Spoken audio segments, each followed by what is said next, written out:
Assalamualaikum warahmatullahi wabarakatuh. Waalaikumsalam warahmatullahi wabarakatuh. Selamat siang. Siap. Bagaimana kabar kalian? Baik. Sakit, baju sakit. Sakit apa aja?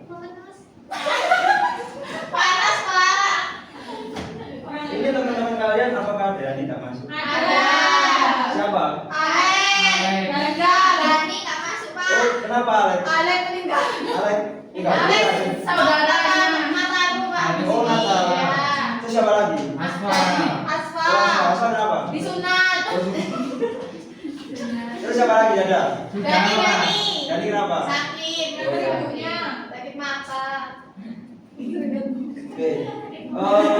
Pada pertemuan sebelumnya kita telah membahas tentang kebijakan ekonomi makro ya. Nah, itu terdapat dua kebijakan yang ada di dalam yang dilakukan oleh pemerintah. Nah, itu kebijakan yang ada dalam ekonomi makro itu ada kebijakan fiskal dan ada kebijakan moneter. Coba saya mau tanya, ada yang masih ingat ya apa saja tujuan dari kebijakan ekonomi makro?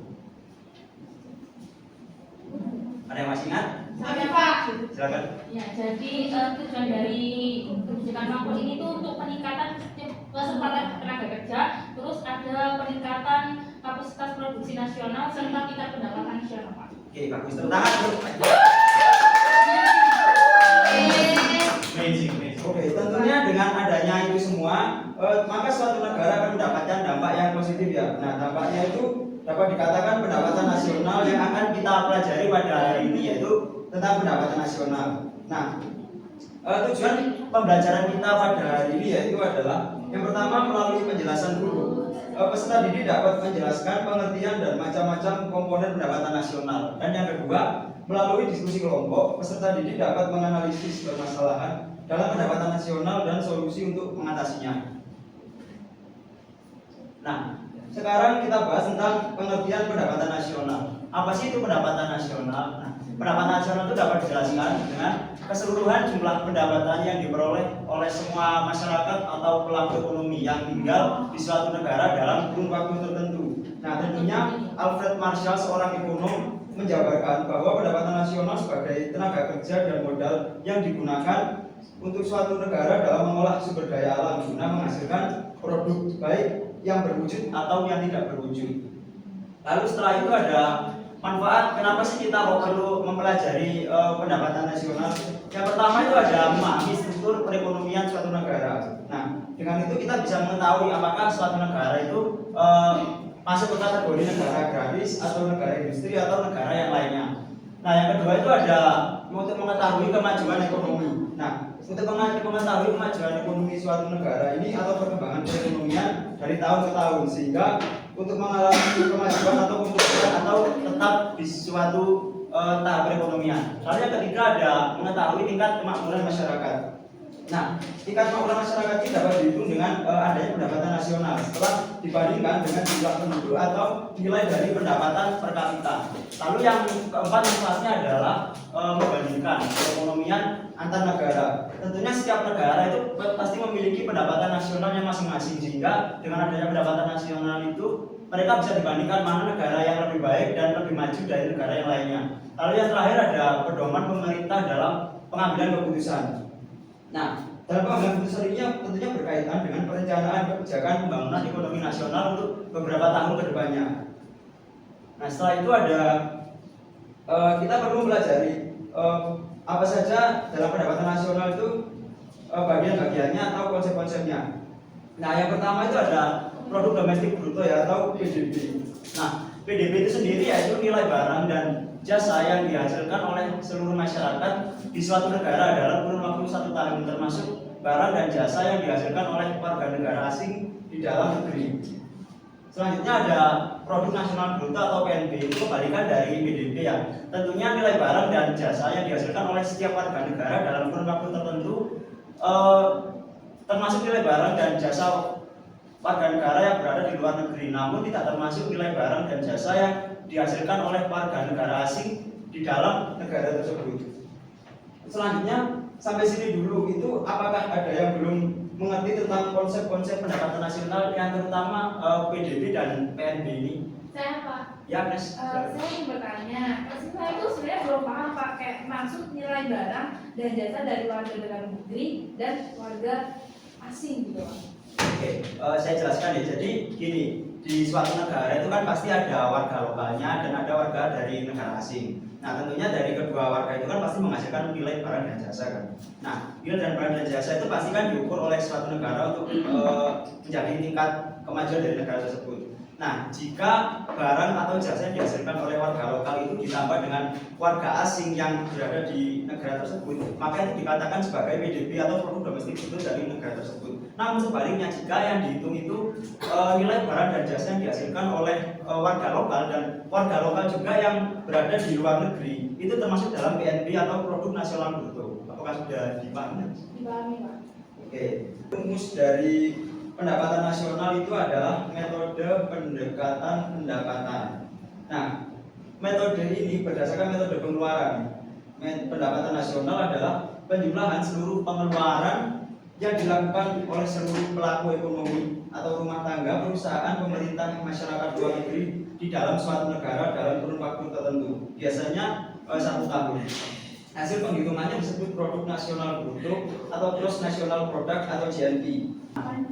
Dari penjelasan itu bisa kita simpulkan bahwa dalam metode pendekatan pendapatan ini terdapat rumusnya, yaitu NI sama dengan pendapatan nasional itu diketahui dari C plus I plus G plus X min M sama dengan net export. Keterangannya, jika NI itu adalah pendapatan nasional atau national income, C itu merupakan konsumsi, I itu merupakan investasi, D merupakan government expenditure atau pengeluaran pemerintah, X min M merupakan ekspor dikurangi import atau net export. Nah, dari penjelasan yang saya jelaskan, apakah ada yang masih ditanyakan? Saya Pak, Silakan Mas. saya pernah baca itu penghitungan kesejahteraan suatu negara jika digunakan dengan PDB itu kurang efektif. Soalnya itu bukan menggambarkan distribusi pendapatan secara merata, Pak. Ya, makasih Mas. Ya.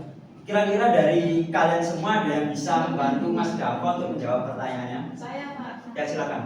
Menurut saya, PDB itu hanya mencakup sebagian besar kekayaan di suatu negara yang hanya dikuasai oleh orang-orang kaya di negara tersebut, sehingga presentase perputaran uang hanya dikuasai oleh kaum menengah ke atas.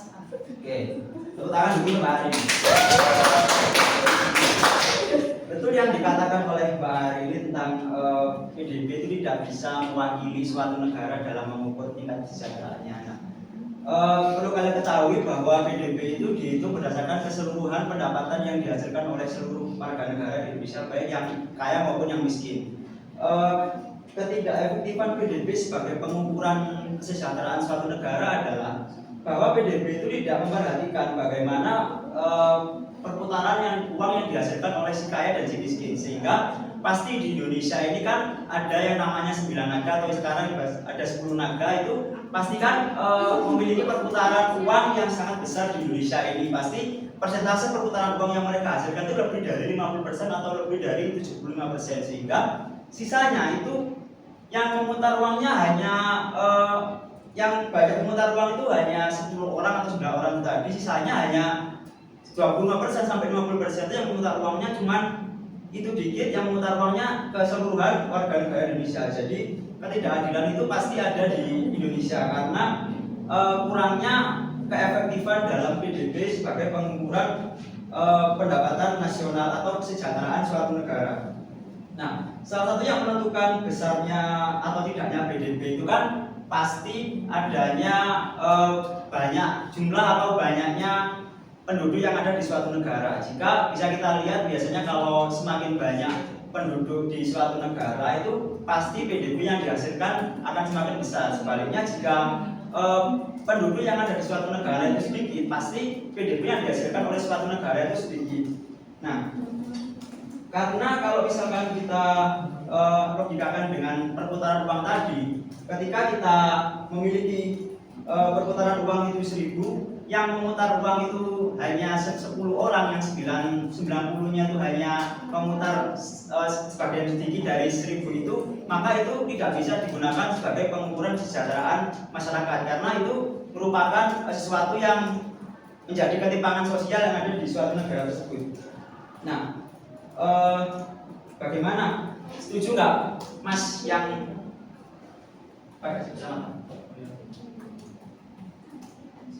gimana alasannya kok setuju, Mas?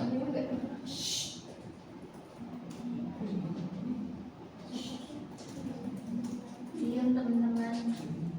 Berikan dia ngomong. Dengerin teman kita ngomong. Ada suara. Di mana ya? Setuju banget Andrian.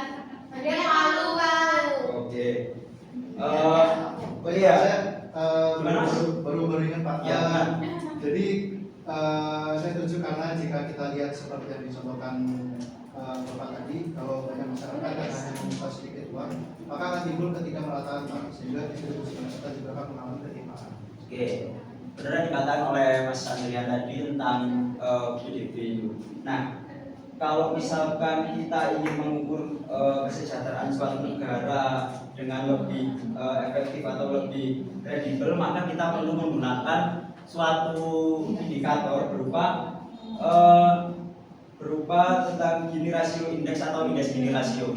Dengan adanya indeks Gini rasio ini bisa kita ketahui suatu negara itu memiliki distribusi pendapatan yang merata atau tidak. Nah, indeks Gini kita itu, indeks Gini rasio kita itu benar-benar diperbaiki untuk meningkatkan pemerataan distribusi pendapatan yang ada di Indonesia. Nah, distribusi pendapatan ini tadi dapat digambarkan oleh kurva Lorenz tentunya. Nah, kurva ini merupakan kurva yang menggambarkan bagaimana kondisi distribusi pendapatan yang ada di suatu negara tersebut. Nilai dari koefisien Gini rasio ini berkisar di antara 0 sampai 1, sehingga ketika suatu negara memiliki indeks Gini mendekati semakin ke 0, maka suatu negara itu memiliki distribusi pendapatan yang merata. Tentunya dengan adanya distribusi pendapatan yang merata, maka kesejahteraan masyarakat akan tercapai.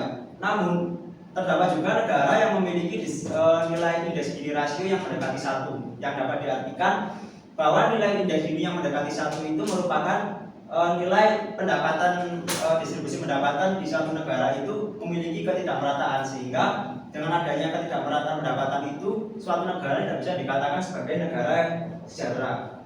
Nah, setelah saya menjelaskan penjelasan yang saya berikan tadi, sekarang waktunya saya memberikan kalian semua tugas. Sebelumnya saya akan membagi kalian menjadi 5 kelompok. Setiap kelompok akan membahas studi kasus yang berkaitan dengan pendekatan nasional.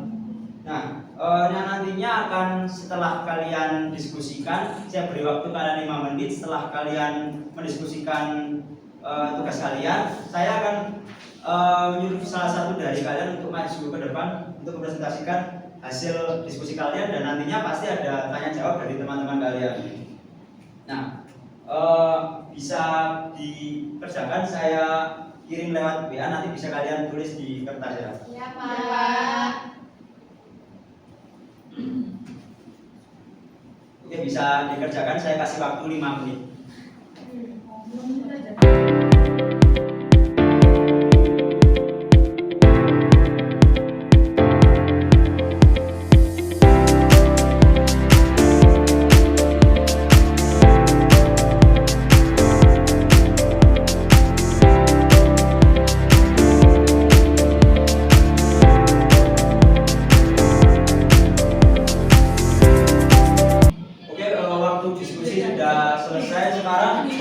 Kalian untuk mempresentasikan hasil diskusi kalian, perwakilan dari kelompok saja untuk maju ke depan. Dimulai dari kelompok 1 terlebih dahulu. Silakan, siapa perwakilannya? Saya Pak. Ya, silakan.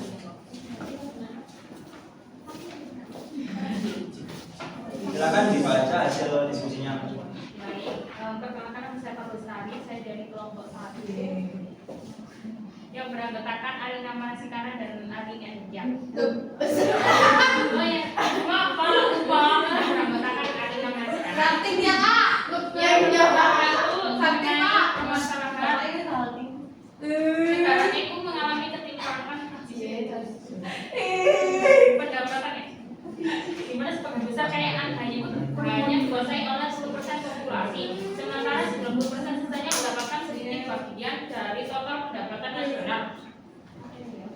ini disebabkan oleh kurangnya akses masyarakat miskin terhadap pendidikan, kesehatan, dan pekerjaan yang layak.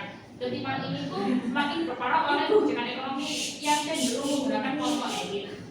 Akibatnya tingkat kemiskinan meningkat, produktivitas rendah, dan berpotensi konflik sosial semakin besar. Terus lanjut, faktor-faktor yang mendorong itu yang pertama ada akses pendidikan yang tidak merata.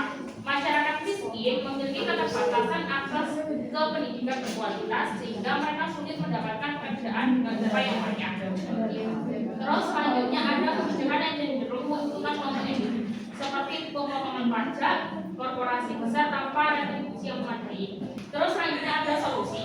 Nah, solusi yang ditawarkan itu yang pertama pemerintah perlu memberlakukan kebijakan redistribusi pendapatan seperti pajak progresif dan subsidi untuk masyarakat miskin. Terus selanjutnya ada meningkatkan akses masyarakat bahwa pelayanan pendidikan dan kesehatan. Dan yang terakhir itu mendorong program kreativitas program kewirausahaan untuk meningkatkan pendapat masyarakat kurang mampu. Itu Pak. Oke, dari yang dipresentasikan oleh teman tadi, apakah dari kalian semua ada yang ditanyakan kepada kelompok? Saya ditanya Pak. Ya silakan. Untuk kelompok 1 saya ingin tanya, bagaimana pajak progresif dan subsidi dapat mengurangi ketimpangan distribusi pendapatan di suatu negara? Nah, itu menurut kelompok kami itu jika seseorang berpendapatan tinggi itu dikenakan tarif pajak 30% dan seseorang dengan pendapatan rendah itu dikenakan pajak 15%. Gitu. Terus maka kontribusi mereka terhadap pendapatan negara itu lebih adil secara proporsional. Nah, jika pemerintah berikan subsidi pendidikan, masyarakat itu dapat mengakses pendidikan yang berkualitas tentunya tanpa harus membayar biaya berwajib. Hal ini meningkatkan peluang mereka mendapatkan pekerjaan dengan pendapatan tinggi. Jadi tidak ada kesenjangan ya? Ya, jadinya kayak proporsi gitu. Ya. Gitu. Ya, sudah paham Pak. Terima kasih. Oke. Kan tepuk tangan untuk kelompok. Sekarang lanjut perwakilan dari kelompok 2, silakan maju presentasikan. Alenia semangat. Ya. Terima kasih. Pak Alin tadi patah hati. Langsung apa hari ini? Sakit hati Pak. Kursinya hari ini.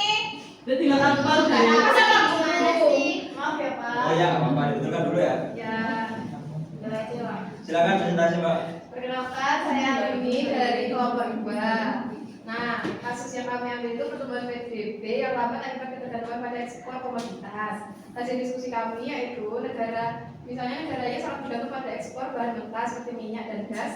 Ketika harga komoditas pasar turun, pendapatan dari ekspor anjlok sehingga PDB negara ini ikut menurun drastis. Faktor-faktor yang mendorong yaitu adanya ketergantungan ekonomi pada SDA. Negara hanya mengandalkan ekspor bahan mentah tanpa mengembangkan sektor hilir atau pengelolaan. Yang kedua, kurangnya diversifikasi ekonomi.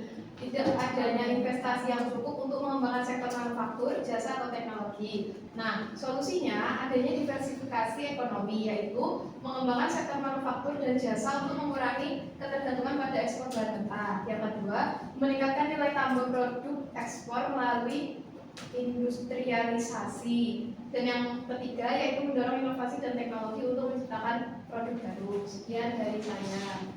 Oke, setelah kelompok 2 mempresentasikan hasilnya, apakah ada yang ditanyakan? Saya Pak. Ya silakan Mbak. Saya mau nanya ke kelompok 2, bagaimana meningkatkan sektor manufaktur yang tepat di negara berkembang seperti negara kita, yaitu negara Indonesia. Nah, untuk meningkatkan sektor manufaktur itu biasanya Indonesia memerlukan strategi yang tepat untuk memanfaatkan keunggulan lokal, memperkuat daya saing global dan mendukung pertumbuhan ekonomi berkelanjutan, serta meningkatkan kualitas tenaga kerja, meningkatkan inovasi dan teknologi, serta meningkatkan akses pasar lokal dan internasional. Oke, udah Pak. Sudah dipahami? Sudah paham Pak. Oke, kalau gitu beri tepuk tangan untuk kelompok 2. Selanjutnya kita kelompok 3, silakan maju. Ya.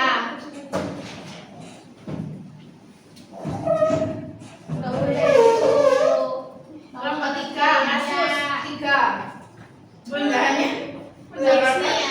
Perkenalan dulu dong. Oh iya. Perkenalkan nama saya Anggun. Kelompoknya namanya siapa? Anggun. Sama Kelompoknya? Ajeng. Oh ya, lanjut. Masalah, karena saya memiliki PDB yang cukup besar, tapi karena jumlah penduduk yang sangat tinggi, pendapatan per kapita tetap rendah. Masalah ini diperburuk. Hari ini saya di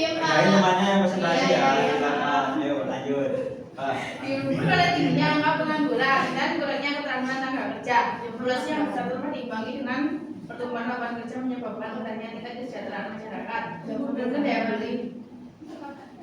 Dan meningkatnya ketergantungan pada bantuan sosial. Faktor-faktor yang mendorong itu pertumbuhan Pak. Disebutnya Pak. Silakan untuk mendengarkan teman yang Ya presentasi. Pak, Iya Pak. Oke. Lanjut, yang presentasi. Pertumbuhan penduduk yang tidak terkendali, tingkat kelahiran yang tinggi tanpa program kendali populasi yang efektif. Dua, kurangnya lapangan kerja.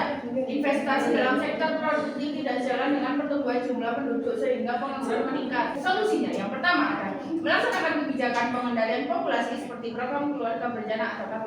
Kedua, meningkatkan kualitas tenaga kerja melalui pelatihan pendidikan untuk meningkatkan produktivitas. Yang ketiga, mendorong investasi asing untuk membuka lebih banyak lapangan kerja. Ya. Sudah.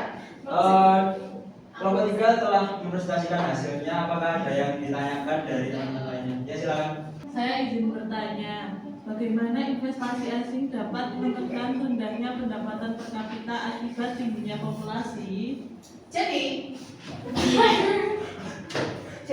investasi asing itu dapat memainkan peran yang signifikan dalam menekankan rendahnya pendapatan per kapita akibat tingginya populasi. Investasi asing seringkali membawa perusahaan besar atau proyek itu sendiri yang memerlukan banyak tenaga kerja dengan menciptakan lapangan kerja yang signifikan. Investasi asing dapat mengurangi tingkat pengangguran yang menjadi masalah utama ketika populasi terus berkembang.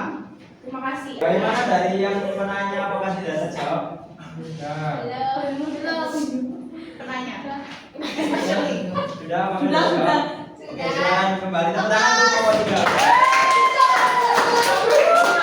Silakan kelompok 4 maju. Kelompok 4, kasus 4, ekonomi informal yang tidak tercatat dalam PDB. Anggotanya juga dan saya. Permasalahan sebagian besar masyarakat di negara UIN bekerja di sektor informal seperti pedagang kecil, buruh, tas, usaha rumahan. Aktivitas ini seringkali tidak tercatat dalam statistik resmi sehingga data PDB tidak mencerminkan kondisi ekonomi sebenarnya. Permasalahan ini terjadi karena rumitnya regulasi, rendahnya literasi keuangan dan kurangnya insentif bagi pelaku usaha kecil untuk terdaftar secara formal. Akibatnya pemerintah kesulitan mengukur dan memaksimalkan kontribusi ekonomi dari sektor ini. Faktor-faktor yang mendorong yang pertama ada birokrasi yang rumit, regulasi yang kompleks dan mahal membuat pelaku usaha kecil enggan mendaftarkan usaha mereka secara resmi. Yang kedua ada rendahnya literasi keuangan. Pelaku usaha kecil sering tidak memahami manfaat pencatatan formal atau akses ke perbankan. Solusi memberikan insentif kepada pelaku usaha informal untuk mendaftar secara resmi seperti bantuan modal atau pengurangan pajak. Yang kedua adalah membuat kebijakan yang mempermudah regulasi perizinan usaha kecil. Yang ketiga adalah memanfaatkan teknologi untuk mencatat aktivitas ekonomi informal seperti aplikasi pencatatan transaksi. Oke, kelompok 4 telah mempresentasikan hasilnya. Untuk teman-teman yang lain, apakah ada yang ditanyakan? Kelompok 4 soalnya. Ya silakan. Saya dari kelompok 5 yang bertanya, kenapa sih birokrasi yang rumit menjadi faktor ekonomi informal yang tidak tercatat dalam PDB? Silakan Mas menjawab. Birokrasi yang rumit menjadi salah satu faktor utama ekonomi informal yang tidak tercatat dalam produk domestik bruto atau PDB karena hambatan administratif dapat mendorong pelaku usaha atau individu untuk menghindari regulasi formal. Birokrasi yang berbelit seringkali membutuhkan waktu, uang, dan usaha yang besar untuk mematuhi aturan dan regulasi yang formal. Untuk penanya, apakah sudah dipahami? Oke, silakan kelompok 4 kembali. Tangan kelompok 4. Silakan kelompok terakhir untuk mempresentasikan hasilnya. Sebenarnya perkenalkan nama saya Nuka Gusrin, saya kelompok 5 dengan saya kelompok dengan Anglia. Untuk kelompok 5 kasusnya penurunan PNB akibat migrasi tenaga kerja yang ke luar negeri. Permasalahannya negara Ki mengalami penurunan nasional produk atau PNB karena banyak tenaga kerja terampil yang memilih untuk bekerja di luar negeri. Fenomena ini disebut brain, di mana tenaga kerja yang memiliki pendidikan tinggi dan keahlian khusus meninggalkan negara asal mereka untuk mencari penghasilan yang lebih baik di negara maju. Akibatnya negara ini kehilangan potensi pendapatan dan distribusi mereka. Sementara biaya pendidikan dan pelatihan yang telah diinvestasikan tidak memberikan manfaat bagi perekonomian dalam negeri. Faktor yang mendorong itu ada perbedaan sangat signifikan. Jadi pendapatan di negara maju itu jauh lebih tinggi dibandingkan negara asal. Terus yang kedua, kurangnya peluang kerja dalam negeri. Intinya lapangan pekerjaan sesuai dengan keahlian tenaga kerja terampil. Solusinya yaitu meningkatkan gaji dan insentif, yaitu memberikan upah yang lebih kompetitif bagi tenaga kerja yang terampil untuk mengurangi daya tarik migrasi. Yang kedua itu mengembangkan industri yang menyerap tenaga kerja terampil seperti membuka lebih banyak lapangan kerja di sektor teknologi, kesehatan, dan pendidikan untuk menciptakan peluang karir yang menarik. Lalu yang ketiga, memberikan fasilitas kerja yang lebih baik, yaitu meningkatkan kualitas lingkungan kerja seperti jaminan kesehatan, fleksibilitas kerja, dan peluang pengembangan karir. Itu dari Pak. Ya. Oke, kelompok 5 telah mempresentasikan hasilnya. Dari kalian semua apakah ada yang ditanyakan untuk kelompok 5? Saya Pak. Ya, silakan. Bagaimana lingkungan kerja yang tidak mendukung dapat menjadi faktor penurunan PNB akibat migrasi tenaga kerja ke luar negeri? Ya, Nah, jadi lingkungan kerja yang tidak mendukung seperti upah rendah, kondisi kerja yang buruk, atau kurangnya peluang pengembangan karir dapat membuat tenaga kerja itu lebih memilih bekerja di luar negeri. Jadi lingkungan kerja yang tidak mendukung juga dapat membuat sektor industri dalam negeri menjadi kurang kompetitif dibanding negara lain. oke. Gimana kelompok yang bertanya? Apakah sudah dipahami? Sudah Pak. Oke, silakan. Kelompok 5. Tepuk tangan kelompok 5. Selesai. Oke, setelah kita mendengarkan hasil diskusi dari kalian semua, saya akan memberikan kalian tugas yang akan saya kirimkan di WA group. Tugas tersebut nantinya berbentuk esai dan akan dikumpulkan maksimal hari ini jam 23.59. Bukan dong, Pak. Nanti dikumpulkan lewat Google Drive di kelas kalian masing-masing ya. Sekian pembelajaran ekonomi hari ini saya akhiri. Sampai bertemu pertemuan selanjutnya. Wassalamualaikum warahmatullahi wabarakatuh. Waalaikumsalam warahmatullahi wabarakatuh.